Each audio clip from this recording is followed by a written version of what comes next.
She's saying no, but she's mad, but she still can't even stand. She's so wobbly. Zhang Weili is furious. She's upset. But 100%. Oh, how's it going, everyone? Welcome into a brand new edition of Axe Kick Picks, episode 171. Today is April 4th, 2025.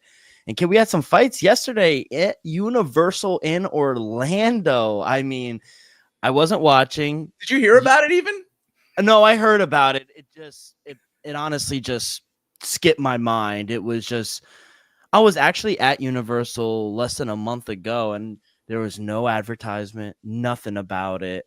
How did it look? How were the fights? I know our boy Jason Jackson won. But outside of that, how was it? Did Logan Storley win? Yeah, he won. All right, good. Probably one of the more lackluster because it was a decision. Most of the fights did get finished, so that was a good part of it. A lot of surprises, a couple last-minute replacements, or even if it weren't last-minute replacements, they were, replacing a fighter that was originally scheduled. The highlight for me was Thad Gene, beating Berkimov. I think that was spectacular. He could be a star for them. But it's just like, man, I'm so bothered by PFL, man. Like, a star like that, he can be advertised way more, Mm-hmm.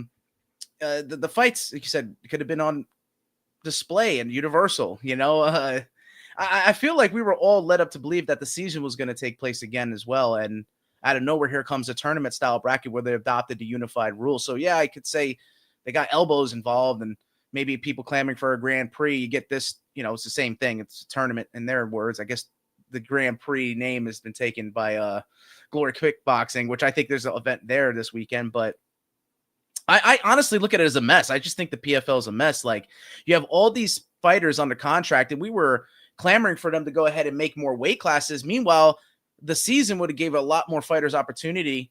And now with the tournament, you're giving spots to some guys who may not even deserve it. What's going to happen with the other fighters that are on contract? They're in just limbo right now, or are they going to be put on the, what is it? The Bellator PFL super fights. You know what I mean? Like, it's to me, you could see like my thought process around it is I don't know what they're doing. I'm just a little lost. I can't take away from the fighters because like I said, there was some good performances. Jason Jackson, Thad Gene, even a submission in the co-main event. But yeah, it's just a little all over the place for me. And I'm sure they're gonna have another event next week. I think they have another part of the tournament, different weight classes though. So yeah, a lot of fighters just left in limbo. That's basically what I got out of it. Now, do we have champions? Because Dakota Ditcheva is not fighting in this. Usman Nurmagomedov is not fighting in this. Are they technically champions? Because it's like baseball, or let's just say like football. Right now, the Eagles are the champions, right? Until someone wins it in 2025. So are we using that logic here where Dakota Ditcheva and Usman Nurmagomedov, they're not competing because they are champions? Maybe I'm confused. The champions, yeah, maybe your logic is right.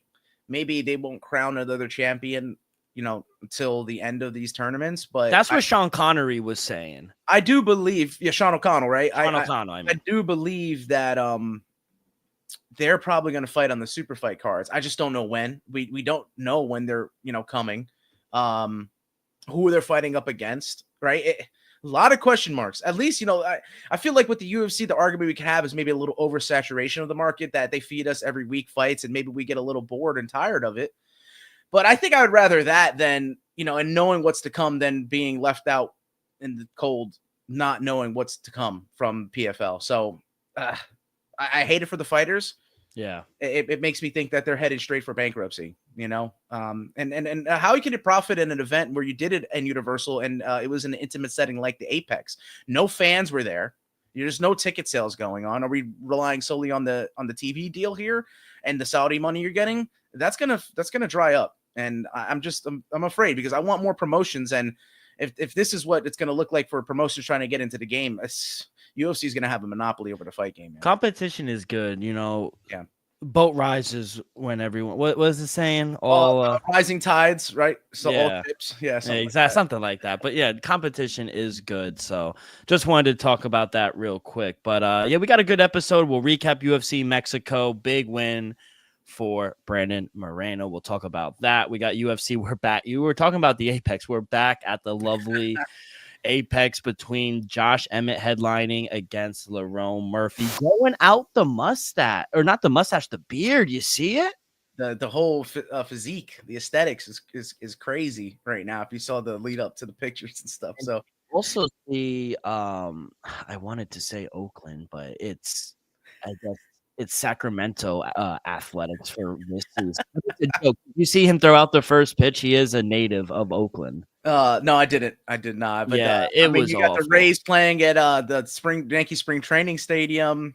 It's a mess as Yeah, well. but Josh Emmett did throw out the pitch, and it was not good. So Oh no, it's all the commissioner's fault. Blame Rob Manfred. Blame Don Davis. I never understood, like, these are the best fighters in the world, but they could only fight. Like, they can't play baseball. They're not really that athletic, which was always crazy to me. Oh, that's crazy. Yeah, I mean, the hardest thing to do, I'll die on this hill, is to hit a baseball. 100%. You ain't hitting it with a torpedo bat. I'll tell you that much. No. We also got some great news. A lot of fights were announced over the weekend. We got a new event, UFC Kansas City. We got a main event and co-main event here in Rock City, Newark, New Jersey, UFC 316. And Dana White announced a long-term partnership with Meta. What does that do with the ranking system, the AI glasses? We'll talk about that. And Maybe a we'll little get more. a Zuckerberg fight. Yeah, did you see it? Remember when he was running back to his seat to watch Mackenzie Dern fight? Easy, Zuck. You have a wife. You're a married guy. Yes, easy, kid. But yeah, we'll talk about that in just a little, and then we will end at 1 with 10 seconds left. Sweet. But kid, let's go back to Mexico. Brandon Moreno does get the unanimous decision over Steve Erceg. Thought it was a great performance. He was really flying through. He had the knockdown in the first round. And, even in a loss, I don't think his stock falls that bad for Astro Boy. He's losing to all the toughest competition. And I just think the ceiling is still kind of high for Steve Erceg. I think he needs to regroup and get a fight where he could win, because he's fighting the top of the top. And, there are levels in this bantamweight division. Everyone is really good. And on the other side, Brandon Moreno, I think he just sits back and waits. He's done the work. He had a flawless performance against Amir Albazi. Then you follow it up with a win against Steve Erceg. We just found out that Brandon Royval and Manel Kape are going to fight in International Fight Week. I think you sit and wait. Kai Car-France is going to get that fight against Pantoja.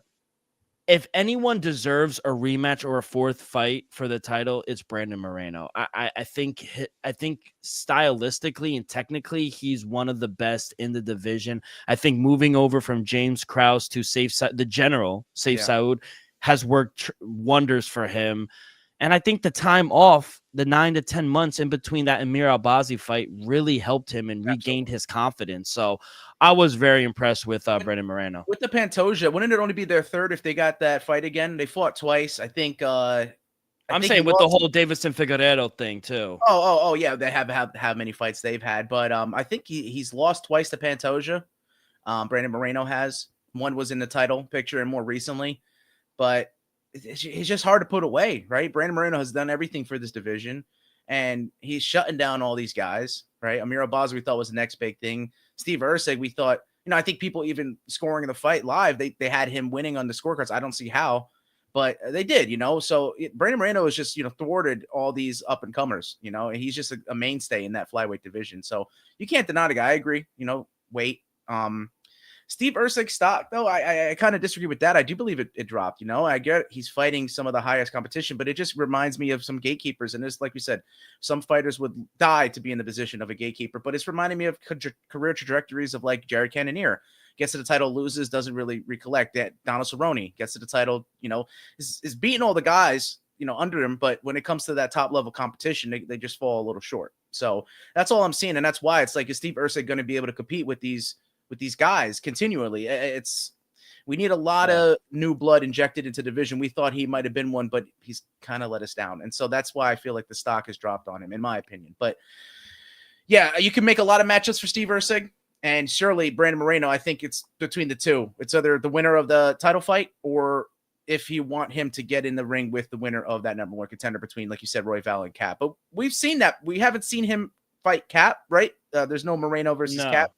So that would be better in a sense for the division and getting a number one contender and clarity there. But I think the first fight, even though Moreno shut him down, I think it'd be entertaining. Royval could maybe address it. There's a lot to do in the flyweight division, and I'm all for it. I think one point we were close to closing out the 125 pound division, but this is the division that needs to stay. It should be more questioning the heavyweight division now.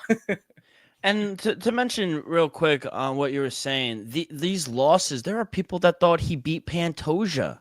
Like, he's not getting obliterated. He's losing very close rounds. So I think he is right there. But like you mentioned, I think he does need to take a step back. And I correct myself. I said bantamweight. I meant the flyweight division. Yeah, so, and Joe, they just got Horiguchi back. Who's to say they don't just put him in a title fight down the road? Yeah, if Pantoja beats Kai and probably sweeps the floor with him, like who's to say they've already done it? Why not do it again? Yeah, here comes Kyoji Horiguchi. They can easily do that. Do you think Horiguchi will be at one point in time UFC champion? True or false? Man, I don't know. No, false. I don't. No, Wow. No. It's good. It's fun. He still got it, but he's a lot older when he first came in, and but look at my boy Glover. I get it. It's it's a bigger division, flyweight, smaller guys. It's a lot tougher. Speed is something that you need a lot of. I mean, he's got the technical capability, he's got the experience, but I just I have a tough time seeing that. Granted, it was Mighty Mouse, DJ, it was Demetrius Johnson, but if he wasn't able to do it then, something. We might be seeing remnants of the Pantoja situation now. He is reminding me of Mighty Mouse. So it's hard for me to say that an aged Kyoji Horiguchi is going to be able to do that to the second iteration of Mighty Mouse in Pantoja. Coming off 2 wins, if you are Brandon Moreno or you're his manager or coach, what do you make him wait? Do you want him to sit back and wait for the winner? Or do you think he gets the winner of a Manel Cap, Brandon Royval, and that's a title eliminator? Or do you wait and sit and say, if Kai Kara France wins, I think, but that's the problem. If Kai Kara France wins, Pantoja's going to get that rematch. Yes, 100%. Yeah. But if Pantoja wins, does Brandon Moreno get it? No, I think that I think Brandon Moreno should wait. I agree. I think he should kind of just chill and train. And I guess maybe at the prime of their career, you don't want that to happen, but he's taking a chance by fighting someone other than the champ, right? And so best case scenario for Brandon Moreno is Pantoja defends against KKF, and then he faces the winner of that Royval and Cap matchup. I think Cap getting the nod against Royval would be, like I said, the new injection, getting some new blood into the title picture. And anytime Pantoja loses, he's getting a rematch. There's no question about that. 100%. So if it's against KKF or if it's against Cap, it's going to happen. But like I said, best case scenario is that he waits, he defends against KKF, defends against Cap, and you're like, there's no one else, right? He beat the 2 new bloods, the KKF and the Manel Cap. You got to go and get Brandon Moreno his 3rd chance at the title. And I believe it would be an absolute dream sequence if he would come out victorious against Pantoja. And there you go. Give him that 4th fight, as you mentioned. Yep. Performance of the night, and man, this kid is a stud. Manuel Torres out of Mexico. It hurt seeing Drew go down like that.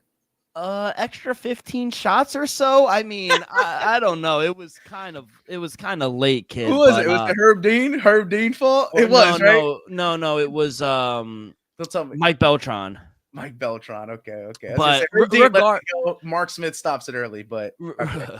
Regardless, kid is a stud. Drew Dober, he's a guy I kind of want to see kind of like he's kind of done. I feel like he has advantage. Got cracked. Yeah, it's got cracked, man. And I mean, you go for a single, and it was over for that. It was over after just grabbing, man. He was just grabbing. It was like a couple of knockouts I saw this morning on Friday Fights from one. A lot of the guys were just looking up the ref, so it happens, And I think everything is telling when the eyes roll back, it's over. Yeah, once the chin's cracked, though, it's exactly right. It's hard to kind of get it back. If anything, it's gone forever. Gone with the And wind. I'll say this on the show and hold me accountable. I will never take Drew Dober again. That was a terrible spot. And minus 110 both ways. I should have known. I should have went with Manel Torres. Great win for him. I'm glad I couldn't even get the over 1.5 in that one. I don't know what I was thinking. we were counting on the chin. Yeah, exactly. Chin was not there. Edgar Chavez. I mean, what a submission win over CJ Vergara in the first round. It was fantastic. He got another performance of the night. Talk about 125. I think he's streaking right now, isn't he? Really? I mean, I get that Josh Van lost, but it's like every time he goes out there, it's like performances, right? Performance after performance. He does very exciting. So I guess you got to get past the better guy than CJ Vergara, but Chavez is going to always get him entertained. What it is, it looks like I'm seeing the inconsistency with him, right? He just can't put wins together. So Chavez, like I said, if he can get some wins together, maybe he could be injected into the top 15. You know who they need to start putting there? And I know he's very young, but he has the experience. He's been fighting since he's 8 years old. Raul Rojas Jr. I mean, we get it. It was a dominant win. Vince Morales didn't really have a fight. It's a good sign to me. The dude being able to go to the judges, fight all 3, 4, 5 rounds, whatever it takes. And to be honest, that was the problem early on in the UFC, his stamina. He was decimating people early on, but I at this point, I want to see what the kid is worth, see what he's about. I mean, put him into a top 15 fight in the bantamweight division, and we'll see what he could do. Maybe put him against like a Montel Jackson or a Marcus McGee. To be honest, I think he'd be favored against them. Oof, if it hits the mat, but man, I just still fear on the feet and also the age. He's not 21 yet, is he? I don't even think he's 21. I just get worried about the young guys being pushed too much. We saw a bad thing and a chin. We're talking about chins getting cracked. Look what happened to Sage Northcutt being pushed too early in his career. His chin got cracked and he's not been the same. So I don't want to see Raul Rosas really go in the top 15 yet. I'm going to go on the counter and say I would like to see him fight another can. Not necessarily a can, but Raul Rosas fighting someone that he can get another win off, get some experience. I really don't want to see him get into the top 15 until he's a man. And I'm not saying he isn't now, but 21 years of age, I feel like that's when maybe he's done enough and he can deserve the top 15 matchup. He's 20 years old. You're on your own, kid. So let's see. He turns 21 in December 10th. Next year, I think 2026 could be his rise to the top 15. That's what I would do. But then again, like you said, there's a machine, the business machine that is the UFC, knowing how to produce stars and how to set them up. Do we have a UFC Noche or do we have a Guadalajara, right? Is that hand in hand? So he'd probably be, if it's going to be, towards the end of the year, we could probably see him featured in that. But like I said, I hope for his sake, that's a favorable matchup and not a top 15 because it may kill a lot of the hype. May give him the experience, but I just don't want to see him get, I don't want to see the chin get cracked. Yeah, I don't mind the 5-month layoff to fight back in Mexico, September 13th. That was announced, UFC 320. I'm glad they're pushing this whole UFC Mexico for UFC Noche. Also, what else? Dave Martinez, what a knockout.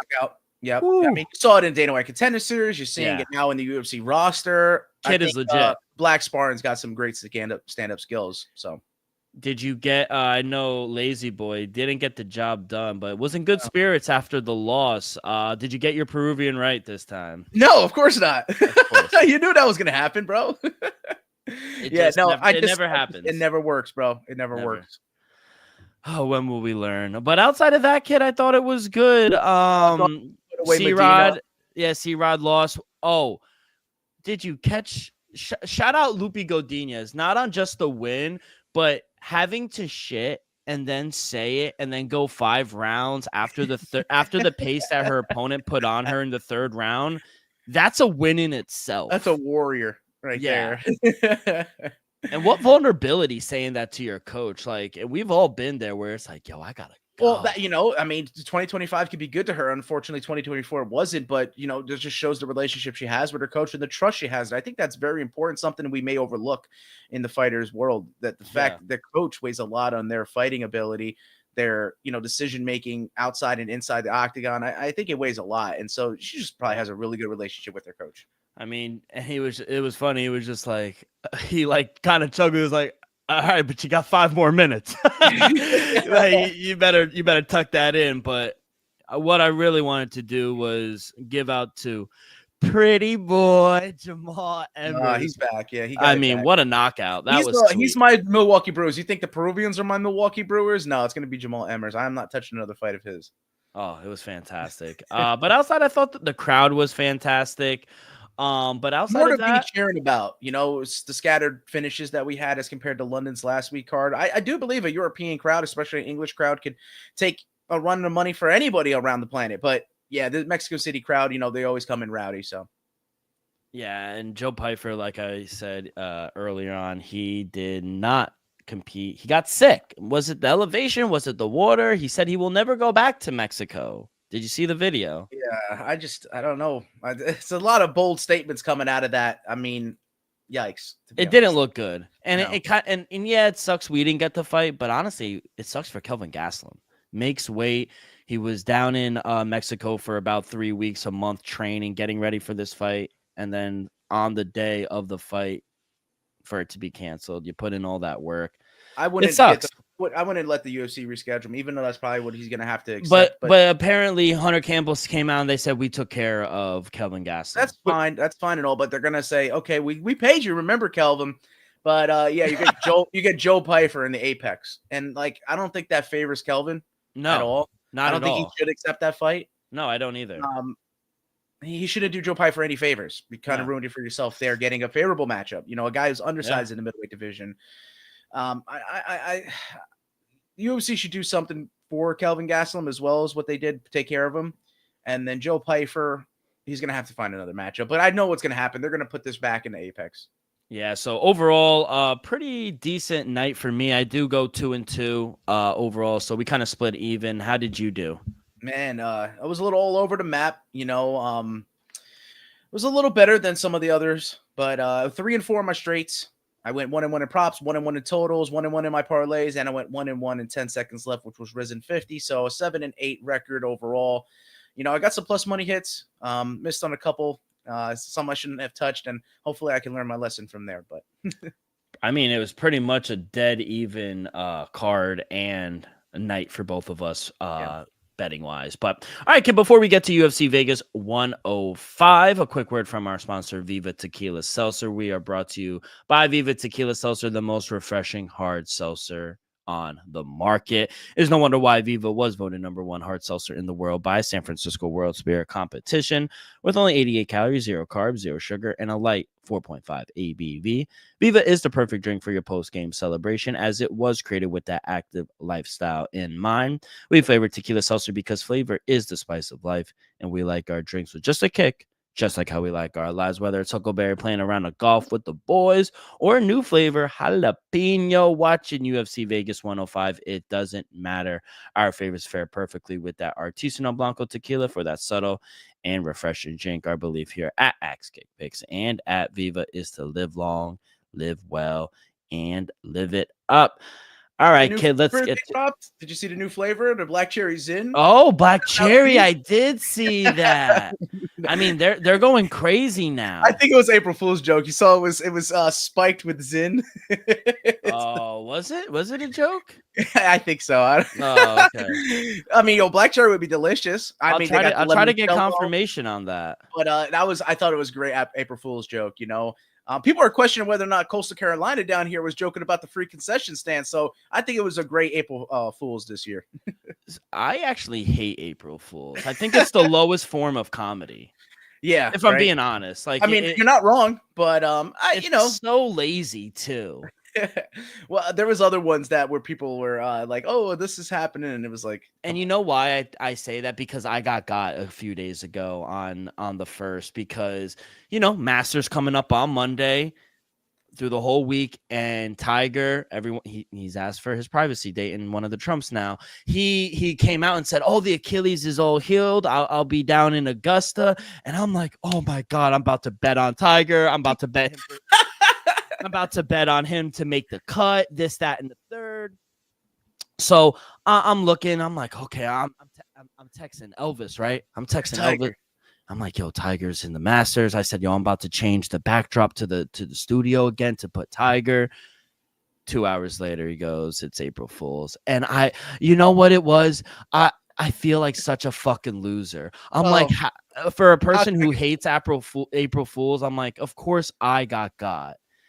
So yeah, but we love Tiger so much. Oh, absolutely. and please, everyone respect his privacy at this time, please. Yeah. All right, kid. Let's get to it. UFC Vegas 105. It's a little later in the day.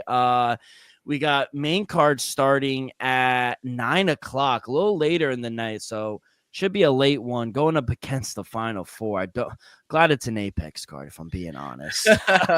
But yeah, kid, what do you got here? Oh, by the way, 24 of 26 fighters did make weight. The only fight off is the Davy Grant fight. Davy Grant did make weight.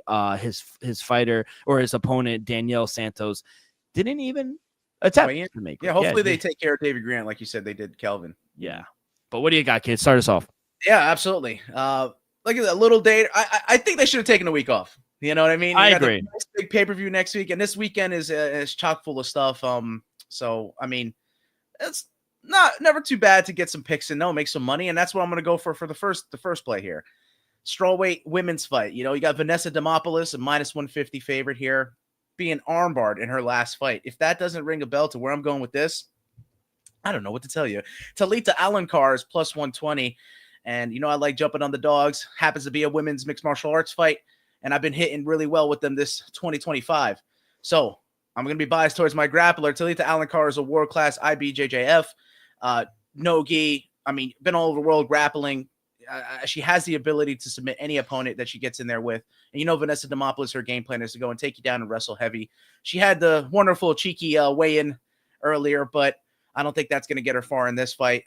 She will have to stay away from the submissions, and it's going to be difficult as they get a little sweatier, gets in the second and third round. But I still feel like Talita Alencar has the credentials, has the ability to throw the legs up, take the back, whatever it takes to get our submission that we want to play. So Talita Alencar via submission is +700. It's -110 for you to take a double chance for her to get the submission or get the victory via points. So maybe they're a little more biased towards it going to the judges as they do with all women's mixed martial art fights. But yeah, like I said, I think the X factor here is it hitting the mat and Talita Alencar throwing up submissions. So I hope that one of them gets secured. Vanessa Demopoulos shows she can get submitted as she did in her last fight, who is not as a high level jiu-jitsu artist as Talita Alencar. So once again, Talita Alencar, first play of UFC Vegas 105 via submission +700. And I'll piggyback right off that. Give me Talita Alencar -110 and just straight up on the money line. This is a grappler special here to start off the prelims. Strawweight bout too, and I like our girl Vanessa Demopoulos as well. She just fought BJJ championship in her last fight. She got herself submitted, so I don't think she's going to be able to win a grappling matchup here against Alencar.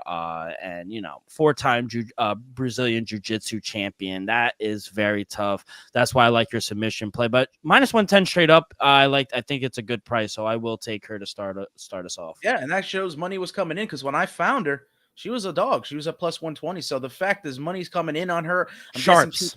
People all over the place with what the bet. See, the only one that could be off the table is the KO TKO, but you're playing it safe, and I'm just trying to take a chance to make some money. Let's see what happens. Well, let's go into the heavyweight fight that's next because we had Kennedy Nzechukwu pull out, and it got replaced with Uran Sati Baldaev. And he's taking on Martin Budai, who I believe should be favored. He's rightfully so a -154 favorite against Uran's +126 dog price. But this late minute replacement, I do think I would probably lean Martin Budai based off the striking skills, but I just don't know Uran too much. I've tried looking for footage, his camp, any clips. I mean, I haven't seen anything. So if you do and you're willing to go take a dog with the last minute replacements, be my guest, but don't have an official play here. If anything, it's not an official lean, but probably take Budai. So let's go into the bantamweight fight next. Here at 135 pounds, we have Victor Henry, -200 favorite, taking on Pedro Falcao at +185. Victor Henry is going to have the War Master, Josh Barnett, in his corner because that's his head coach. And though he's 37 years of age, I think he still has a lot of fight in him. He's fought all around the world.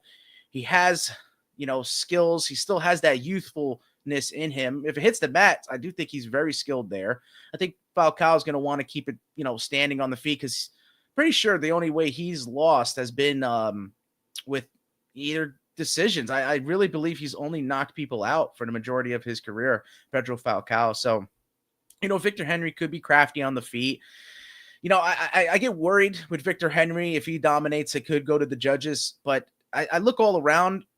This fight could easily end inside the distance either way. Like I said, with the hunting the submissions, for Victor Henry, or hunting the knockouts for Falcao. But don't get it wrong. Henry has a lot of ground and pound finishes. He has TKOs on the feet. Falcao also does have submissions. So even though there's a chance that it could reach the judges' scorecards if they're evenly matched, I like the capability of both these fighters. I'm going to go under.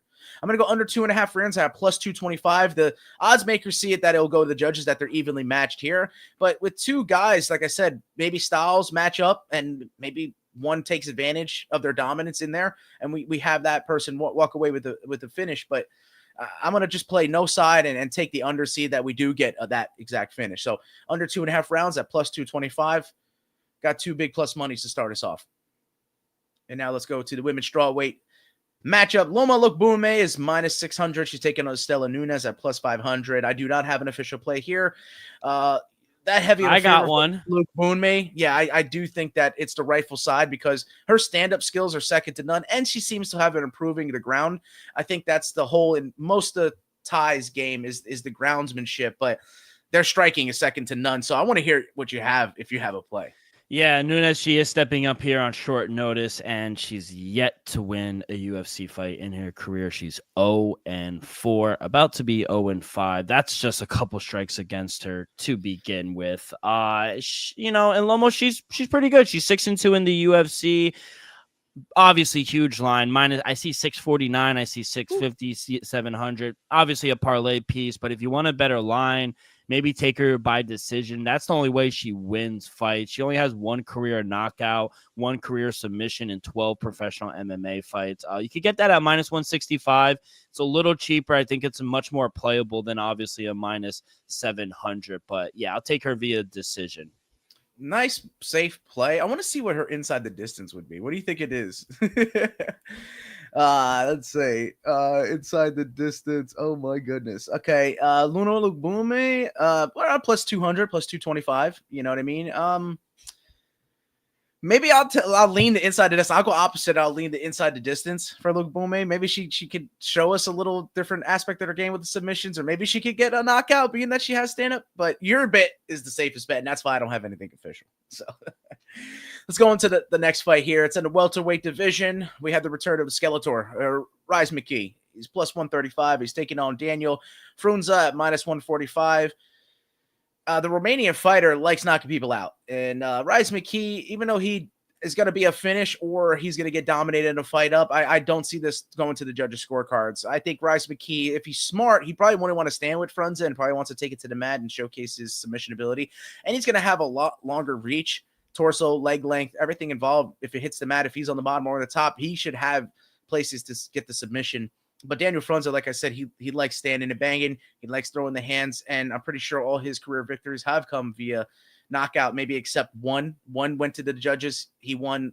He's lost 2 career via submission. So, yeah, if Daniel Frunza gets his way, he'll knock out Rise McKee. But if Rise McKee gets his, maybe he could submit, or maybe he could just, TKO him on the ground or something like that. So, going to also hit the under here. Under 2.5 rounds at minus 120. The judges, the odds makers, they might be out of it. Think that this could be a little favorite. So minus 120 for the under 2.5 rounds here. The next fight, I don't have anything in staying away from this, but it is the battle of the Dianas, right? The Dione Barbosa minus 460 taking on Diana Belbita at plus 775. Let's be real. As much as D-Rock discounted Stella Nunes, I do think you got to discount Diana Belbita here. I don't think she's going to do anything in this one. I think Diana Barbosa is the correct side. I don't have anything official, though. You're probably going to have to pick a prop to get value out of her. Specific finish, method of victory. I mean, something along those lines, but I'm just going to stay clear of it. My play is on the one women's fight, the beginning, the first fight of the. Yeah, I'm going to continue with the girls. Give me Barbosa to win inside the distance at minus 150. Although she did lose a decision to Miranda Maverick in her second fight in the UFC, she still performed very well. She belongs to be in this in the UFC. She's she's the biggest favorite on the card, and I think for good reason. The only way to play her, like you said, is prop inside the distance, maybe knockout. I just lean to be a little safer here and do inside the distance. 2 of Belbita's 5 losses have come via submission. And, you know, considering Barbosa has earned 3 of her 7 wins by submission, it's got to be on the table. Yeah, maybe it has to be on the table. So maybe lean submission. I'm just going to play it safe inside the distance at -150. I think it's very playable. Very smart with the 3 mixed martial arts women's fights that you had so far. And, you know, we missed this next fight. It was supposed to be David Grant and Daniel Santos. Daniel Santos never even made it to the scale. So that's gone. And now we're going to talk about this middleweight matchup. I was going to take Davey Grant on the money line plus 130. Yeah, he's just the only issue that I have is Willie Cat was like 29-30 and David Grant's 39-40. Legend. That 10 age gap makes you think the younger fighter, but David Grant, he's dangerous for a reason. His nickname is exactly that, bro. He just makes it trouble for everyone, and it's always a dogfight with David. Yeah. Grant. So I like that pick there. I might have gone opposite. I might have gone Willie Cat. But now we're into the main card now. Interesting, you know, middleweight matchup here. Dude's going to be completely undersized, but Torres Finney is back. He's favorited -250, taking on Robert Valentin at +250 here. You know, I'm going to guess you have a play, right? But it might not be what you expect of me to go in this direction. I've been riding Torres Finney, Dana White Contender Series, and hit every time he's been there. But man, I just think that the size is going to be a little something. He's going to have to catch Robert Valentin here. I feel like, whether it's on the ground or if it's on the feet, because I feel like Robert Valentin, the sneaky way of victory for him is to go for the submission route. And Torres Finney being the shorter fighter, I mean, triangles are open, arm bars are all there, but he's just a powerhouse. I mean, he lives up to the Punisher name. I'm just taking a shot here because Torres Finney does have the capability of finishing his fights. I'm pretty sure it was about 8 out of his 12 victories, so only 3 of them or 4 of them went to the judges. He doesn't find a way to finish fights, but I'm going to go and take a shot here with the dog, Robert Valentin, that he may find a submission. I'm not going to go and take that, but at +250, it's worth it. If anything, 2025 has taught me this year has not only humbled me, but it also said fade the undefeated fighters. That may be something that you have to look out for with the 10-0 guy here, and then also the next fight. You have anything? What do you think I have here? Torres Finney. It doesn't matter what you think. That was Jason Jackson pulled that on what's his name last night? Coachman. Coach. Yeah. Jonathan the Coachman, great guy. Yeah. Oh, by the way, I always say the Outlaw, he's fantastic. Dan Hardy. His voice was raspy. I hope he's all right. Yeah. Prayers up for Mr. Hardy. But yeah, no play here. I thought I was trying to catch you. I was just cutting a promo. You did. All right, Jason Jackson, action man. As we said, the 10-0 fighter that's in this next matchup is at 125 pounds, and it's Louis Garul. He's -230. It's taken on Ode Osborne at +215. And I've had a lot of trouble with Ode Osborne, but he very well could have been victorious in his last fight against Ronaldo Rodriguez. And, you know, that may not be saying much based off how he performed against, Kevin Borjas, right? So I may be taking a shot with Ode Osborne here, but like I said, it's the rule of thumb. I'm fading the undefeated fighters in 2025. I think only 1 or 2 have really stayed undefeated so far in getting their matchups this year. Louis Garul does look spectacular, but he gets fights done in the first and second round, and we've seen him now recently start going to the judges' scorecards. Ode Osborne has fought some tough competition, and if it gets later in a fight, I think it could start to favor him. So I'm going to take another shot. Got dogs barking for UFC Vegas 105. I'm taking Ode Osborne at +215. So you think the dog's going to stop barking in this next one? You're fucking crazy. You're crazy because I'm taking GM3. I don't even have to say who he's fighting. But yeah, he's fighting Brad Tavares at -190. Brad Tavares is that favorite here. Gerald Marshart +210. Let's make some money because if this hits the mat, he's going to submit Brad Tavares. Let's be real. It's on the feet that we worried. Brad Tavares doesn't knock anybody out, though, and that's where I feel like GM3 is going to be safe, right? So if Gerald Marshart can maybe weather the storm on the feet a little bit, maybe showcase a little of his own striking, if it hits the mat, the fight is his. So I think he's tremendous value at +210. Give me GM3 in this middleweight matchup. Now, I have a featured bout in this next one. You know, Cortavius Romeus missed weight. It's a bantamweight fight at 135. And Chang Ho Lee, has he accepted this matchup with Romeus missing the weight? Have we heard anything? I heard that we haven't gotten a response yet. Let me check real quick while He we seems do to be it. game. He wants to make a name for himself. This is how Yeah, you do it. they just faced off, and looks like the It's a fight is catch gonna weight. go on. Yeah.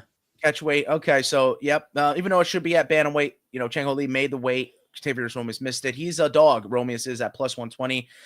I get a little worried with Lee minus 125 favorite. It's I like taking a dog. There's a trend this weekend, but I'm gonna go over 2.5 rounds minus 165. Chang Ho Lee want to probably hit this to the mat. A lot of ground and pound finishes in his career. Maybe there's a submission that can be thrown in there, but Romius is dangerous on the feet and he misses weight. So I think the percentages start to favor him, especially if he commits a foul in there too. Eye poke, groin strike, something. The percentages are going to sway in completely favor of Octavius Romius. But if it reaches the judges' scorecards, it could be anyone's fight. It can go either way. That's why I don't want to pick a side. I'm just going to go over 2.5 rounds and take the slight chalk on minus 165. Not much I'm hearing from you, D-Rock. You got involved with a lot of the women's fights to begin with, and I love that. But I know women.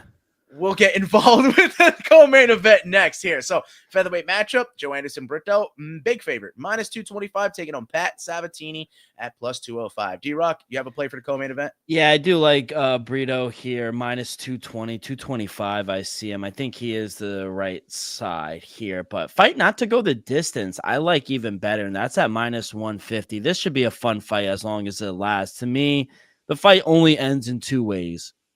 Either Pat Sabatini gets a submission or Brito gets the knockout. And Yes. It's more likely that I think Brito gets it done here. We've seen Brito's opponent shoot for lazy, takedowns after getting rocked, then getting submitted or knocked out. So while I think that's going to be the recipe here, I think he's gonna stun Pat Sabatini. Sabatini's going to shoot again, and I just don't think he could do it. If Sabatini can win in a scramble, I think he is a dangerous submission threat.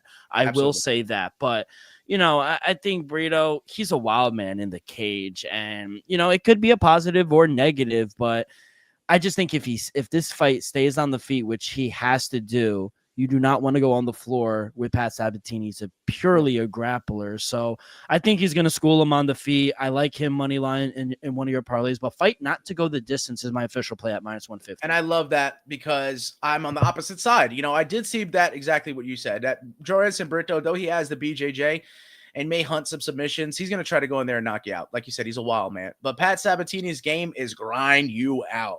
If it hits the mat and he's on top, it might not even be a long night. It very well may be a quick and short and painful night for Joe Anderson Brito. And so I'm going to take the dog again. I'm going to go Pat Sabatini here because, like you said, bias towards my grappler, fading the guy who doesn't like grappling too much in Brito and going with the guy who just absolutely adores it. He lives on the mats. Pat Sabatini's jiu-jitsu is sublime in there. I'm going to take him straight up on the money line and take him via submission at plus 525 because, like I said, I just think that he's going to go and hunt it. And if he's going to be a bigger guy in there, which I do think he will be, he's cutting a lot of weight. He made the weight. He could just start wrestling and maybe get that submission early. And that's why I meant about a quick night for Joe Anderson Brito. So I'm all in on Pat Sabatini here, and I'm doing a live parlay. I see it now because I had my bias towards my grapplers. My first play was Talita Alencar plus 700. And now I got Pat via submission as well. I'd rather double down on it. Let's go. Right, I said plus 575, plus 700 with those two odds give you plus 5,300. $100 wins you $5,300. So I'm all in on my grapplers here. Let's see if the BJJ two-leg parlay can hit for us. Let's fucking go. That's live. That's off the dome. Come on. I love it. So we've made it to the main event, and I'll mention the fighters. D-Rock, I'm going to get your opinion right away on it. Yeah. 145 pounds. I think this matchup means a lot for the division. Josh Emmett trying to state his case, plant that flag as he is a stalwart there. And he's a dog. A lot of people are counting him out here. I don't know how you can count out that knockout power, but he's plus 270, taking on LaRon Murphy at minus 310. D-Rock, give me your thoughts. Yeah, LaRon Murphy, very good fighter. He scares me, though, sometimes. He's always in one of those positions in a fight where it's like, damn, how did you get yourself into one of those? Huge favorite. I think he deserves to be the favorite. I think Josh Emmett, though, is a very tough litmus test for anyone trying to get to the top of the featherweight division. And although Josh Emmett is a big underdog, I'm taking him plus 260, man. Emmett has the 5-round experience. He's faced top-level competition here in the UFC. He also has fantastic takedown defense, and the knockout power is going to side with Josh Emmett. And I think for Laurent Murphy, he's going to have to outstrike and out wrestle Josh Emmett for 5 rounds and avoid getting knocked out. That is a very big ask, especially after getting dropped by Dan Ige in his last fight.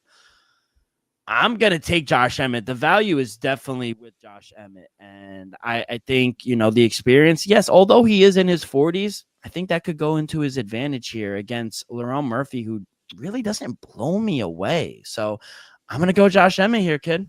And that's the slow burn that is Laurent Murphy. He is exactly that. He doesn't blow anyone away, but he's very cold and calculated, and he gets in there and he does his job. And I haven't seen him lose yet.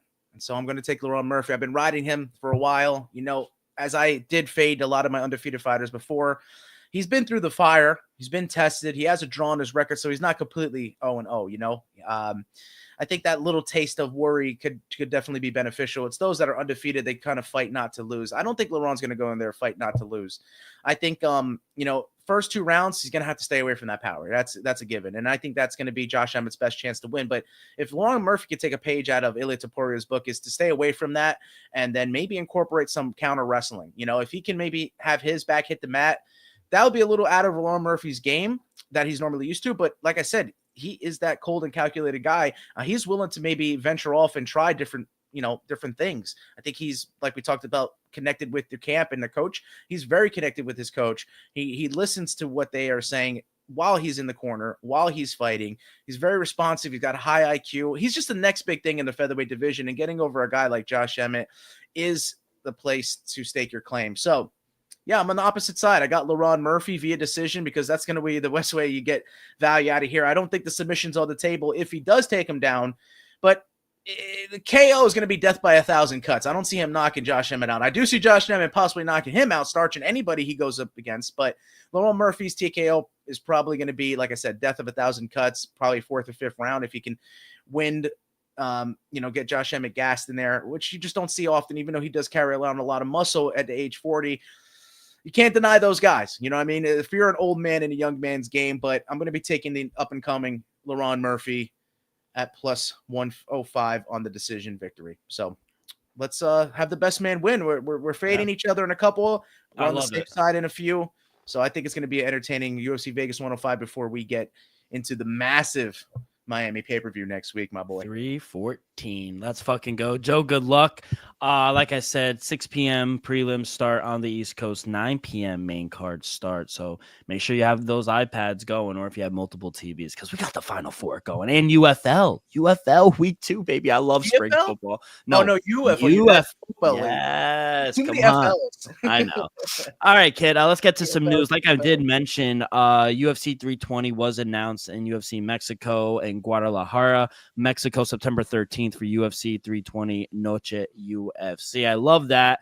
Happy trails. You know how PTI. PTI. Happy trails, Jared Gordon, 23-10. He has officially announced his retirement from MMA. Happy trails, Jared Gordon. Wait, Flash Gordon? Yeah. Wow.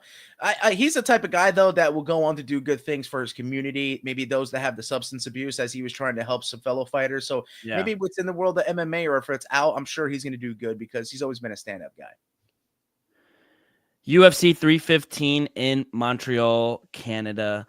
BSD taking on Joel Alvarez. What a fucking banger this is, kid. Do you want to know, do we have I was gonna say guess the odds, but we don't have odds. But BSD I bet would be favored. Really? France, the odds makers don't necessarily have that much of a connection with the place they're going, but maybe the people start putting money on him because French Canadians and all that. He's French, so don't sleep on Joel Alvarez, though. We've been talking about it for some time. It just sucks undefeated. That we talk about some prospects that are coming in and they're already 33 years of age, so he needs to get it. This is a big win in his career. He needs to finish BSD, and then he could probably hop in the top 10, probably even the top 5 because of just how much expectation we have for the guy in his age. Oh, he's the future champ. I truly believe that. Undefeated from Spain. He has the part. This is going to be his biggest test. And once he knocks off BSD via massacre. Ilya Topuria versus Joel Alvarez. Love it. We got, like I said, we got a new main event in Kansas City. Ian Machado Gary will take on Carlos Prates at UFC Kansas City. 5 rounds, April 26th, main event. Say what you want about Ian Machado Gary, but now he has accepted 2 short notice opponents against Shavkat and now Carlos Prates, who are both undefeated. I mean, and a lot of the things that people don't like about him, the whole cuck thing about his wife, were all things outside of the sport. It really didn't have to do with anything of his skills or his ability. And, you know, a lot of people don't like it because he talks a lot, but he backs it up. Say what you want. This is a very dangerous fight, and one I don't know if I would have accepted if I was Ian Machado Gary. I really don't, because you're kind of 1 or 2 fights away, and now you're accepting a fight against Carlos Prates, who is dangerous. He's probably going to smoke a pack of cigs before he fights you. But, I mean, in all seriousness, I'm not the big Ian Machado Gary fan, but this guy, you got to respect him. You have to. It's fearful, you know, like the ties, they smoke and they whoop ass, but I don't know, man. The dude who just focuses on his health and cares so much, and he has fought in Thai, and he can hit pads like a Thai. Ian Machado Gary, we just found out that this dude can wrestle too. So you're a wrestler now, and I think that if he throws out there for Carlos Prates some takedowns, I think Carlos Prates might be in for a long night. I'm gonna like I said, I'm gonna go all in on Joel Alvarez in that BSD fight. And I think I'm going to go all in on Ian Machado Gary here in this matchup. I even on short notice, I think it gives less of a time for Prates to maybe, I don't know how much the fighting nerds are working on footage and game planning and stuff like that, or if they're just going there and whooping ass because they are savages as they are. But yeah, with a very smart dude, and as big as he is and athletic as he is, with now we see the wrestling and submission factor in there, and he's going to be able to match him on the feet. Ian Machado Gary is going to match Carlos Prates on the feet. Let's not sleep on his I don't know. I believe it. Not the power. I don't know. I mean, leg kick to the head will put anyone to sleep. You know what I'm saying? We saw that live in Charlotte, and that's what I'm seeing. I don't want my eyes to deceive me. I think the eye test weighs a lot, right? So, yeah, I think. What do you think the line is? Carlos Prates minus 200. So no. I think Ian Machado Gary minus 135, Carlos Prates plus 115, which I think is fair. That's fair. That's fair. You know, I was going to think that they're going to be completely, you know, blowing Prates out of the water and saying that this dude is, you know what I mean? And let's not forget, Ian Machado Gary fought Shavkat really well. Yes, exactly. I think he deserves to be the favorite. I'm just saying, watch out. For a guy that has nothing to lose and one of the best camps, and a guy who is training for a very tough Jeff fucking Neal fight, you're taking this fight on what, 21, 25 days, 3 weeks, 4 weeks? That is a tough ask. I think it's for both. I think everything you could say about that, I think you could say about Machado Gary, right? Like he's nothing really to lose after losing against Shavkat in an argumented. We thought he could have won that fight, right? So.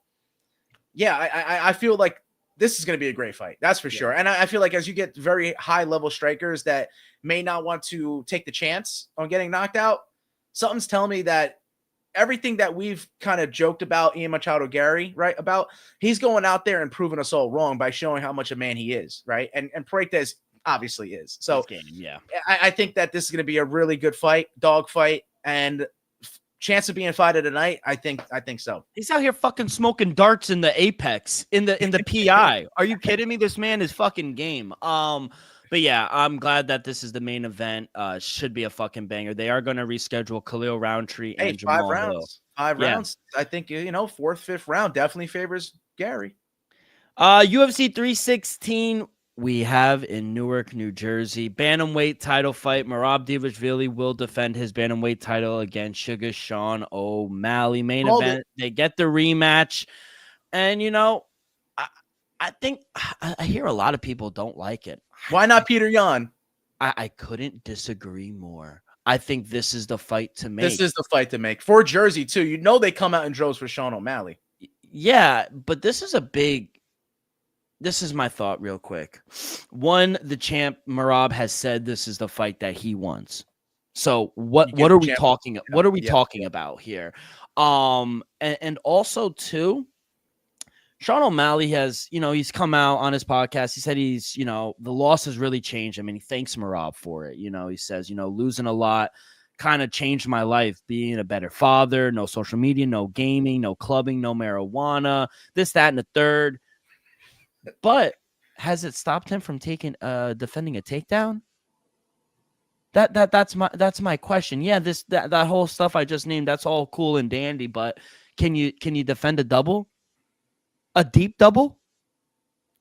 That's my $1 million question. And I think this is a very big gamble.